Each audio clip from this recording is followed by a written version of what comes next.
DPR RI, Bapak Dolfi, Bapak Muhammad Hekal, Bapak Fauzi Amro mau gabung kali nanti ya, dan Bapak Muhammad Hanif Dakiri menyusul, dan seluruh anggota Komisi 11 DPR RI. Yang kami hormati Wakil Menteri Sekretaris Negara Bapak Bambang Eko Suharyanto, Wakil Menteri Hukum Bapak Edward Omar Syarif Hiaris, para pejabat pimpinan tinggi Madya Kementerian Keuangan, Kementerian Hukum, Kementerian Sekretariat Negara, serta Kementerian Investasi dan Hilirisasi BKPM, para pimpinan dan antara beserta seluruh jajaran, serta Bapak Ibu hadirin sekalian yang kami muliakan. Dan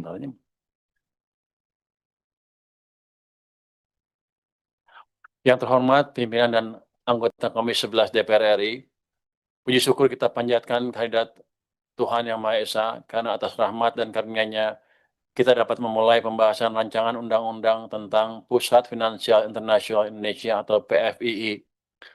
Rancangan undang-undang ini disusun sebagai bagian dari upaya pemerintah untuk mewujudkan perekonomian nasional yang lebih kuat, inklusif, berkelanjutan, dan berdaya saing global, sebagaimana tercermin dalam program Asta Cita. Upaya ini merupakan pengejawantahan amanat dalam Undang-Undang Dasar Negara Republik Indonesia tahun 1945, yakni bahwa tujuan pembangunan ekonomi nasional pada akhirnya adalah mewujudkan kesejahteraan dan kemakmuran bagi seluruh rakyat Indonesia. Pimpinan dan anggota Komisi 11 yang kami hormati, perkembangan ekonomi dan keuangan global dalam beberapa dekade terakhir menunjukkan bahwa pusat-pusat keuangan internasional telah menjadi instrumen penting bagi banyak negara untuk menarik investasi, memperluas akses pembiayaan, meningkatkan inovasi sektor keuangan, dan memperkuat posisi negara tersebut dalam rantai nilai ekonomi dunia. Peradaan pusat keuangan internasional memungkinkan mobilisasi modal global yang lebih efisien, mendorong pengembangan produk dan layanan keuangan yang inovatif, serta menciptakan lapangan kerja dengan nilai tambah tinggi. Indonesia memiliki fondasi yang amat kuat untuk mengambil peran yang lebih besar dalam ekosistem keuangan global. Dengan ukuran ekonomi yang besar, pasar domestik yang luas, posisi geografis yang strategis, sumber daya alam yang melimpah, dan prospek pertumbuhan jangka panjang yang baik, Indonesia memiliki seluruh prasyarat untuk berkembang menjadi salah satu pusat aktivitas keuangan internasional di kawasan Asia dan dunia. Namun demikian, hingga saat ini Indonesia belum memiliki suatu wilayah keuangan internasional yang dirancang secara khusus dengan standar tata kelola, kelembagaan, kepastian hukum, dan daya saing yang setara dengan berbagai pusat keuangan internasional yang telah berkembang di berbagai negara. Dalam konteks tersebut, pemerintah memandang perlu membentuk Pusat Finansial Internasional Indonesia sebagai wilayah yang memiliki kekhususan tertentu untuk mengakomodasi kebutuhan dunia usaha dan industri jasa keuangan global.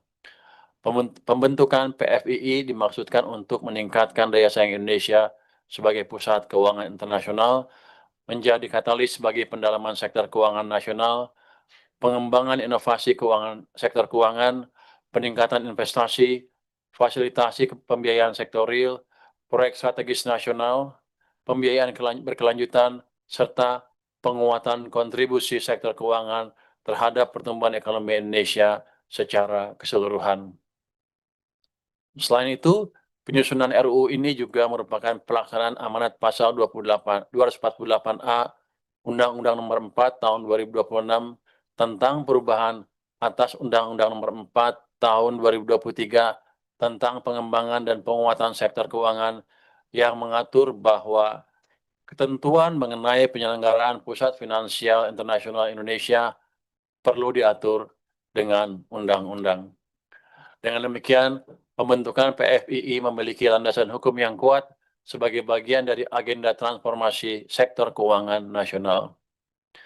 Pimpinan dan anggota Komisi 11 DPR RI yang kami hormati, RUU ini mengatur pembentukan PFII sebagai suatu wilayah dalam Negara Kesatuan Republik Indonesia yang diberikan kekhususan tertentu untuk mendukung kegiatan usaha sektor keuangan, kegiatan usaha penunjang jasa keuangan, serta kegiatan ekonomi lainnya yang mendukung pengembangan ekosistem pusat keuangan internasional. PFI tetap merupakan bagian yang tidak terpisahkan dari wilayah NKRI dan tetap tunduk kepada kedaulatan negara Republik Indonesia. Untuk menjamin efektivitas penyelenggaraan PFII, RUU ini membentuk struktur kelembagaan yang antara lain untuk melakukan fungsi penyelenggaraan, pengelolaan, pengawasan, dan pengadilan. Kelembagaan tersebut dirancang untuk menciptakan tata kelola yang profesional, independen, transparan, dan akuntabel, sekaligus memastikan koordinasi yang kuat dengan pemerintah dalam penyelenggaraan wilayah keuangan internasional tersebut. RUU ini memberikan pengaturan yang memungkinkan berkembangnya berbagai kegiatan usaha keuangan modern dan bersandar internasional. Pengaturan tersebut diharapkan dapat memperluas instrumen pembiayaan dan investasi yang tersedia bagi perekonomian nasional. Dalam rangka menciptakan iklim investasi yang kompetitif dan memberikan kepastian bagi pelaku usaha global, RUU ini juga mengatur berbagai fasilitas dan kemudahan berusaha, termasuk fasilitas keimigrasian, ketenagakerjaan, residensi, perizinan, serta fasilitas perpajakan yang dirancang secara terukur untuk menarik investasi jangka panjang dan mendorong aktivitas ekonomi bernilai tambah tinggi di Indonesia. Kebijakan tersebut diharapkan mampu meningkatkan daya tarik Indonesia sebagai tujuan investasi global, sekaligus memperbesar manfaat ekonomi yang diterima masyarakat dan dunia usaha nasional. Pimpinan dan anggota Komisi 11 DPR RI yang kami hormati, salah satu unsur terpenting dalam keberhasilan suatu pusat keuangan internasional adalah tersedianya kepastian hukum dan mekanisme penyelesaian sengketa yang cepat, profesional, dan dipercaya oleh pelaku usaha internasional. Oleh karena itu, RUU ini mengatur pembentukan pengadilan PFII yang memiliki kewenangan khusus untuk memeriksa, mengadili, dan memutus sengketa-sengketa yang berkaitan dengan aktivitas usaha di PFII serta sengketa komersial internasional yang memiliki keterkaitan dengan wilayah tersebut. Pengaturan ini diharapkan dapat meningkatkan kepercayaan investor dan memberikan jaminan kepastian hukum yang sangat dibutuhkan dalam transaksi bisnis dan keuangan lintas negara. RUU ini juga mengakomodasi penerapan praktik-praktik terbaik internasional dengan tetap menjaga prinsip kedaulatan hukum nasional.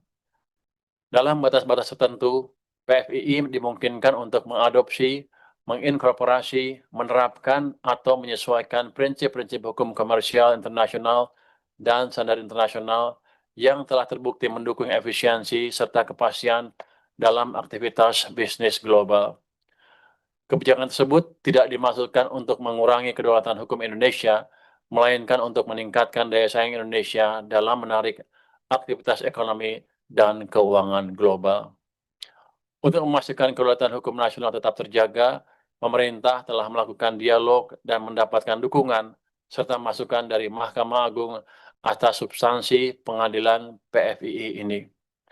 Manfaat PFII tidak hanya akan dirasakan oleh pelaku usaha di wilayah tersebut, tetapi juga akan memberikan dampak yang lebih luas terhadap perekonomian nasional melalui peningkatan investasi, penciptaan lapangan kerja, transfer pengetahuan, pengembangan sumber daya manusia, dan peningkatan daya saing Indonesia secara keseluruhan.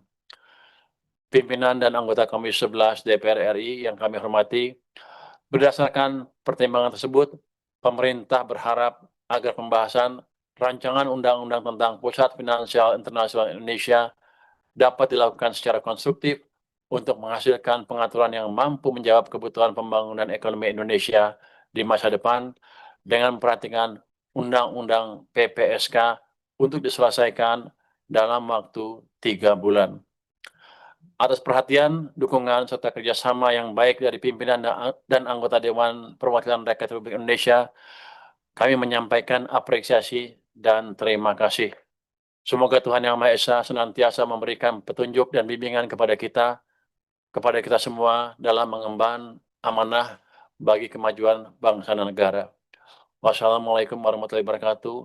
Om Shanti Shanti Om. Namo Buddhaya. Salam kebajikan. Rahayu. Terima kasih. Waalaikumsalam warahmatullahi wabarakatuh. Terima kasih kepada Menteri